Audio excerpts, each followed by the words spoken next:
Welcome back. You know, a lot of moms and dads out there may become reluctant to let their kids play the sport of football in light of all the new research out there over the last decade about head injuries. Well, Terry O'Neill wants to change that, and he joins us now. You spearheaded a program called Practice Like Pros, and you're going to pitch this to the state of Connecticut, the CIAC, to maybe change the rules and practice for high school football. But let's start with this, Terry. For you, this is personal. Let's start with your son in the last decade practicing Greenwich High School, a litany of head injuries, and this got you thinking maybe we need to get some change here.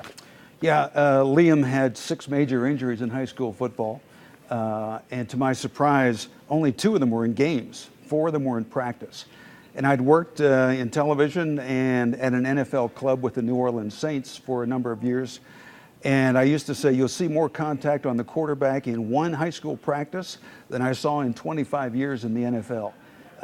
So there are better ways to do it, and we're trying to promote those. Yeah, I mean, the numbers are staggering. I think in the NFL, it's less than 5% of injuries in practice in the way of head injuries. In high school, it's closer to 60%. So this Practice Like Pros program that you're pitching to the CIAC, Buddy Teven's a longtime coach at Dartmouth. You're an old friend of his. You guys are kind of using the Dartmouth way. We've got some video. The idea is that you kind of wrap up in practice. You're not going right to the head and putting guys on the ground. Yeah, the research statistics are that the majority of football injuries and 80% of the catastrophic injuries involve the act of tackling or being tackled. So here in practice, these Dartmouth players are going to thud, wrap, and hold the ball carrier up. Nobody goes to the ground. Interior players, full speed, but no cut blocking because no one goes to the ground. Everybody stays on his feet, and this eliminates the significant risk of injury, allows them to practice full pads, full speed, without the worry of losing a player for game day. Are you pretty confident that the CIAC will adopt this? Is this something you think, is there any people sort of against this? You know, we've got great leadership in the state. What I experienced with my son in 2010 through 2012 no longer exists in this state.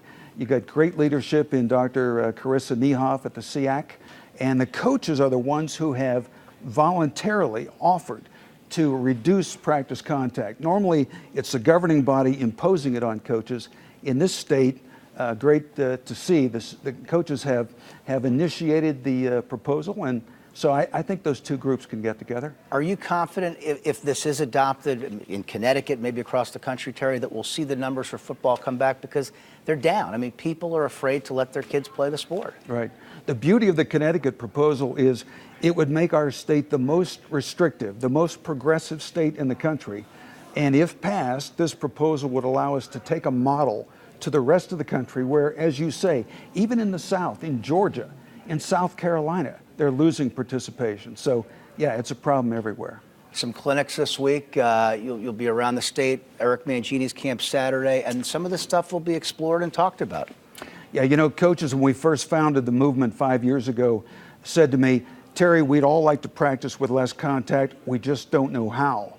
And so these videos that we take around the country and show that we've been to 26 states, presented to 10,000 coaches. This is the how-to that makes less contact possible in practice. Terry O'Neill, once a very successful network executive producer for sports. We appreciate your time, my friend. Well, they still talk about him. Thank you so much.